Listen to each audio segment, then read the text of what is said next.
आज सामनाच्या अग्रलेखातून अखंड भारत नाही तर अखंड भाषण अशा पद्धतीचं म्हणत पगारी नेते संजय राऊत यांनी टीका केली आहे। खरं तर ज्यांचं मन विखंड झालेलं आहे त्यांना अखंड भारत कळणार नाही। जे पाकिस्तान धार्जिणी भूमिका घेत आहेत त्यांना अखंड भारत कळणार नाही। ज्यांच्या हृदयामध्ये पाकिस्तान आहे अशा पगारी नेते संजय राऊत यांना अखंड भारताचं स्वप्न कळणार नाही। राष्ट्रीय स्वयंसेवक संघावर टीका करताना संजय राऊत यांनी 10 वेळा विचार करायला हवा। अखंड भारत व्हावा, अखंड भारत तातडीनं व्हावा हे स्वप्न प्रत्येक भारतीयाचं आहे आणि त्याचा अभिमान राष्ट्रीय स्वयंसेवक संघाला आहे। संजय राऊत, तुम्ही सातत्यानं अखंड पाकिस्तानची भाषा करतायत। तुम्ही पाकिस्तानचा उदो करण्याचं काम सातत्यानं करतायत, त्यामुळे तुम्हाला अखंड भारताबद्दल बोलण्याचा अधिकार नाही। राष्ट्रीय स्वयंसेवक संघ किंवा भारतीय जनता पार्टी सातत्यानं अखंड भारत व्हावा यासाठी प्रयत्न करते आणि त्यासाठी आम्ही मैदानावर लढतोय। तुम्ही फक्त सामनामधून संपादकीय लिहून अशा पद्धतीची वायफळ बडबड करत आहात। खरं तर तुम्हाला अखंड भारताबद्दल बोलण्याचा अधिकार नाही। जेव्हा आमचे गृहमंत्री अमित भाई शहा यांनी 370 कलम हटवलं त्यावेळेला साधं अभिनंदन करावं तुम्हाला वाटलं नाही आणि 370 कलम हटवलं हे अखंड भारताच्या दिशेनं टाकलेलं पहिलं पाऊल आहे आणि येणाऱ्या काळामध्ये अखंड भारताचं स्वप्न जे हजारो वर्षांपासून आपल्या सगळ्यांनी बघितलेलं आहे, राष्ट्रीय स्वयंसेवक संघ गेल्या 100 वर्षात त्यासाठी लढा देतोय, ते स्वप्न पूर्ण करण्याचा प्रयत्न याच सरकारमध्ये होईल हे संजय राऊत यांना मला सांगायचंय।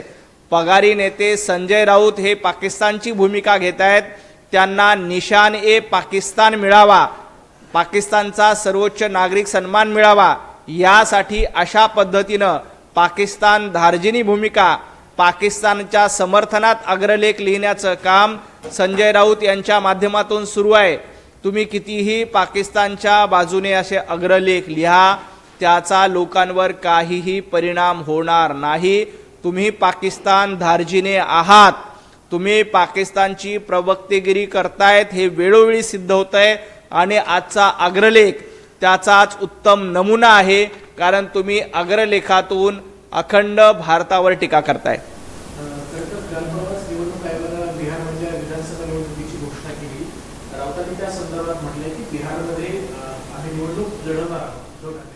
खरं तर याआधी गोव्यामध्ये संजय राऊत यांनी निवडणूक लढवली होती। गोव्यामध्ये उभाटा गटाला मोठा भोपळा मिळाला।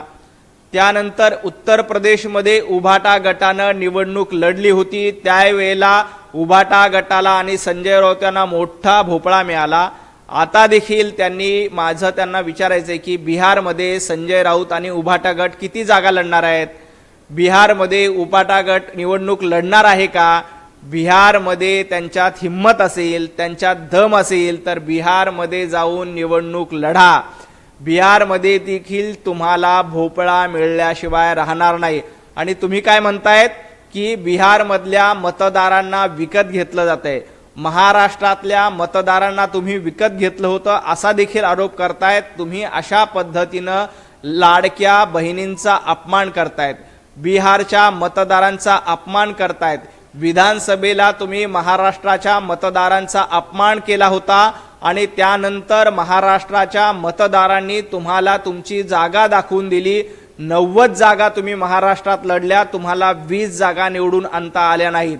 आता बिहारमध्ये 283 जागा आहेत, त्यापैकी उभाटा गट किती जागा लढणार आहेत आणि किती जागेवर उभाटा गटाचं डिपॉझिट जप्त होणार हे निकालाच्या दिवशी स्पष्ट होईल।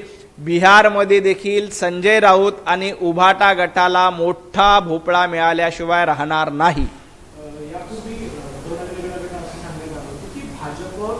पगारी मतदार तयार करते, लोकांना पैसे वाटते, निश्चितच्या विमानातून त्यांना प्रभावित करते, त्याच अनुषंगाने पुन्हा एकदा राऊत असं म्हणतात की बिहारमध्ये मतदारांना विकत घेतलं। सातत्यानं मतदारांचा अपमान करायचा, सातत्यानं लाडक्या बहिणींना पगारी मतदार म्हणून लाडक्या बहिणींचा अपमान करायचा, हे पगारी नेते संजय राऊत सातत्यानं करतायत। याआधी देखील दसरा मेळाव्यात उद्धवजी ठाकरे यांनी अशाच पद्धतीनं मतदारांना पगारी मतदार म्हणून, लाडक्या बहिणींना पगारी मतदार म्हणून त्यांचा अपमान करण्याचं काम केलं होतं। आता देखील अशाच पद्धतीनं अपमान करण्याचं काम केलं जातंय आणि ज्या पद्धतीनं हे सगळं सुरू आहे, ज्या पद्धतीनं अपमान करण्याचं काम सुरू आहे, अशा पद्धतीनं जर का अपमान केला तर मतदार त्यांना तुमची जागा दाखवल्याशिवाय राहत नाही। बघा, उद्धवजी ठाकरे काय म्हणतात की 80 कोटी लोकांना तुम्ही मोफत राशन देताय। 80 कोटी लोकांचा अपमान करण्याचं काम उद्धवजी ठाकरे तुम्ही करतायत।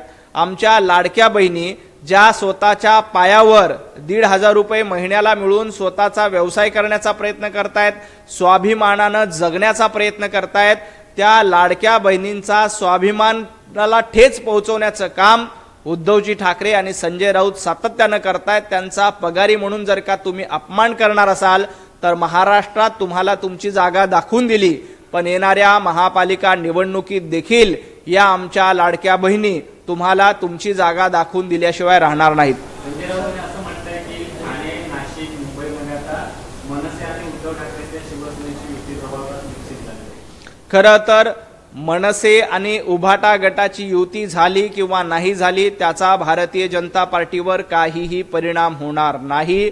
खरं तर सन्माननीय राज ठाकरे सातत्यानं हिंदुत्ववादाची भूमिका मांडत असतात। त्यांनी भोंग्या विरोधात आंदोलन केलं होतं। उद्धवजी ठाकरे यांना हे हिंदुत्ववाद चालणार आहे का? उद्धवजी ठाकरे यांना भोंग्या विरोधातील राज ठाकरे यांची भूमिका मान्य होणार आहे का? ज्या पद्धतीनं हिरव्या पिल्लावळीचा उदो करण्याचं काम उभाटा गटाकडनं केलं जातंय आणि जे राज ठाकरे हिंदुत्वाची प्रखर भूमिका घेत आहेत, या दोघांची युती होईल असं आम्हाला वाटत नाही। आणि जरी झाली तरी उद्धवजी ठाकरे हे हिंदुत्ववादाच्या अजेंड्यावर येणार आहेत का? दाढ्या कुरवळण्याचं काम, खानाला महापौर करण्याचं धोरण उभाटा गटाचं आहे। अशा पद्धतीनं खानाला महापौर करत असताना राज ठाकरे यांना तुम्ही सोबत कसे घ्याल आणि राज ठाकरे यांचं हिंदुत्व तुम्हाला मान्य होईल का? याचं उत्तर आधी उद्धवजी ठाकरे यांनी दिलं पाहिजे।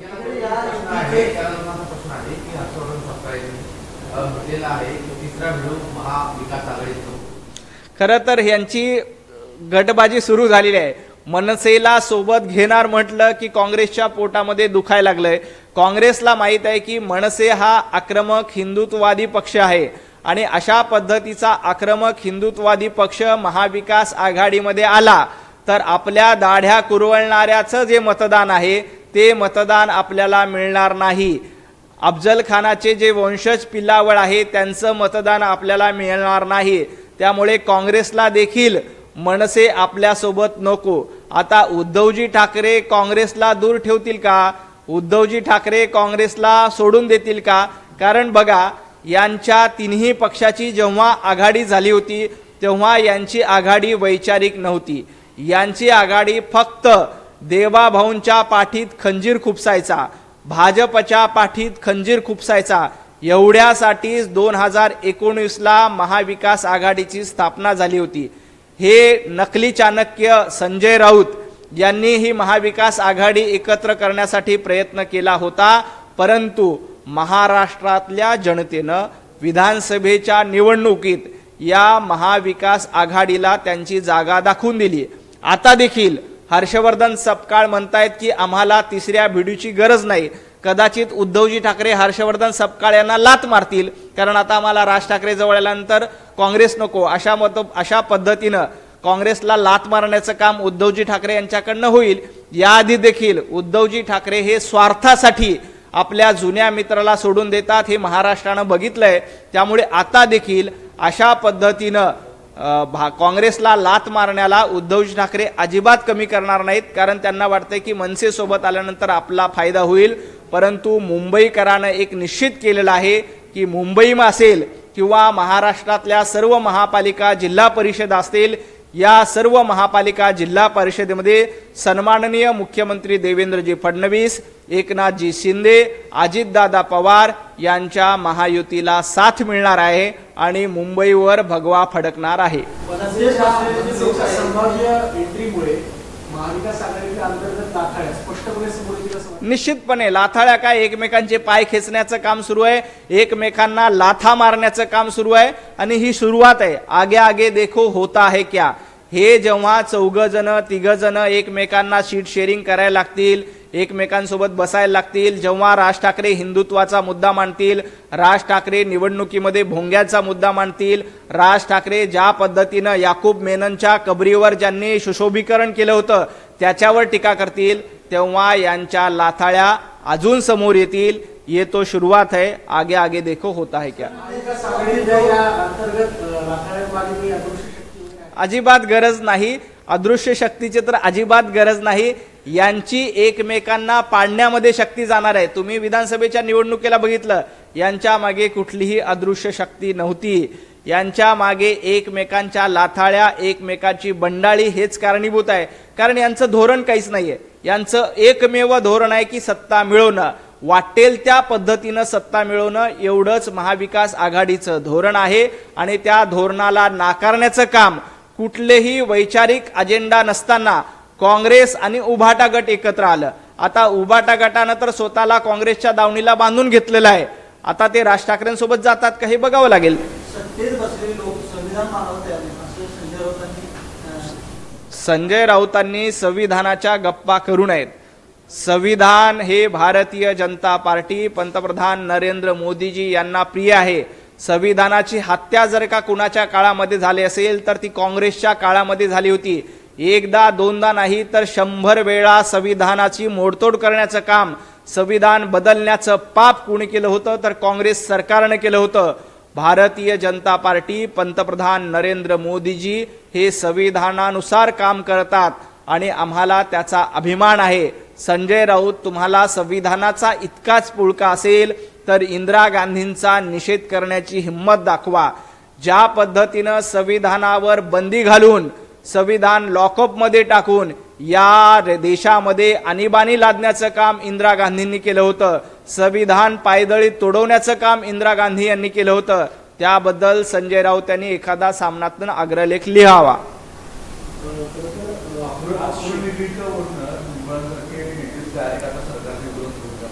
कशाबद्दल? खरं लाडकी बहीण योजना बंद पडणार नाही हे वारंवार सरकारनं स्पष्ट केलेलं आहे. याआधी देखील विधानसभेच्या निवडणुकीपूर्वी महाविकास आघाडीनं अशाच पद्धतीनं लाडकी बहीण योजना बंद करणार, लाडकी बहीण योजना बंद करणार अशी कॅसेट वाजवली होती. आपण बघतो की जवळपास 8 महिने झाले महाराष्ट्र विधानसभेच्या निवडणुका होऊन अजून देखील लाडक्या बहिणीचे पैसे सुरू आहेत. आणि जोपर्यंत आपले सन्माननीय देवाभाऊ मुख्यमंत्री आहेत तोपर्यंत जनहिताची कुठलीही योजना, लाडकी बहीण योजना असेल किंवा आणखी कुठलीही योजना असेल, बंद पडणार नाही. लाडक्या बहिणींसोबत, लाडक्या बहिणींना आधार देण्याचं काम, त्यांना स्वाभिमानानं पायावर उभं करण्याचं काम हे देवाभाऊ सातत्यानं करतायत. त्यामुळे अशा पद्धतीची कुठलीही योजना बंद पडणार नाही. गेल्या महिन्यात खरंतरची अतिवृष्टी मराठवाड्यासह महाराष्ट्राच्या इतर जिल्ह्यांमध्ये झाली होती. त्या अनुषंगाने 2200 कोटींची मदत सरकारने जाहीर केली. याच संदर्भात आज मुख्यमंत्री आणि दोन उपमुख्यमंत्री पत्रकार परिषद घेऊन एक मोठी घोषणा करणार असल्याचं देखील समजतंय.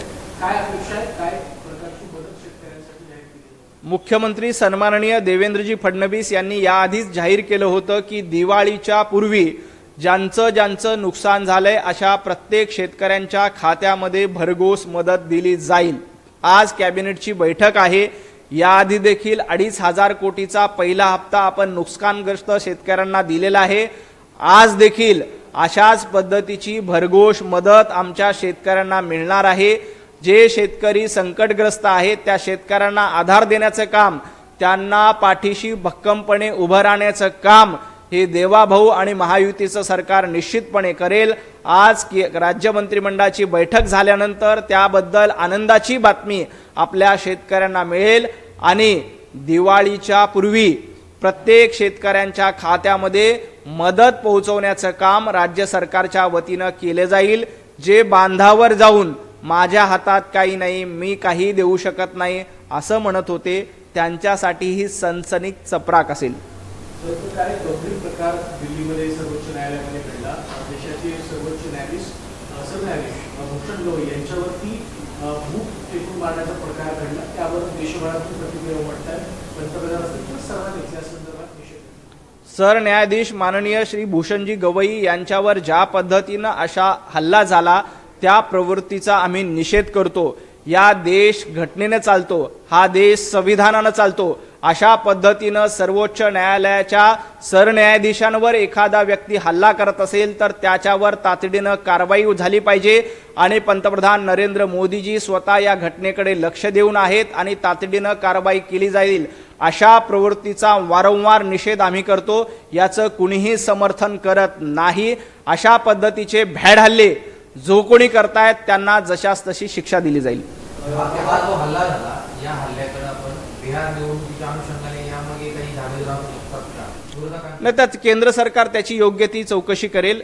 त्यामध्ये कुठले काही धागेदोरे आहेत का, त्यामागे षडयंत्र कोणाचं आहे का, निश्चितपणे केंद्र सरकार सक्षम आहे. त्याबद्दल योग्य ती चौकशी केली जाईल. तुमच्या सहयोगी पक्षाचे आमदार आहेत, माजी आमदार आणि मंत्री आहेत भाजपचे नवाब मलिक यांनी असं म्हटलंय की महाराष्ट्रातल्या शाळांमध्ये उर्दू ही पर्यायी भाषा म्हणून शिकवली पाहिजे.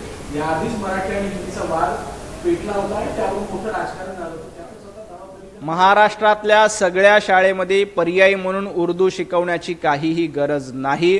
महाराष्ट्रामध्ये मराठीच चालणार, मराठीची सक्ती आहे. पहिलीपासून मराठी आहे आणि इथला मराठीचा स्वाभिमान, मराठीचाच अभिमान इथं शिकवला जाईल. इतर कुठल्याही अशा पद्धतीच्या उर्दूच्या भाषेचा आग्रह इथं चालणार नाही. मराठीचा आग्रह आहे. मराठीसोबत आपण हिंदी देखील शिकवतोय आणि पहिलीपासून इंग्रजी देखील आहे. एबीपी माझा, उघडा डोळे बघा नीट.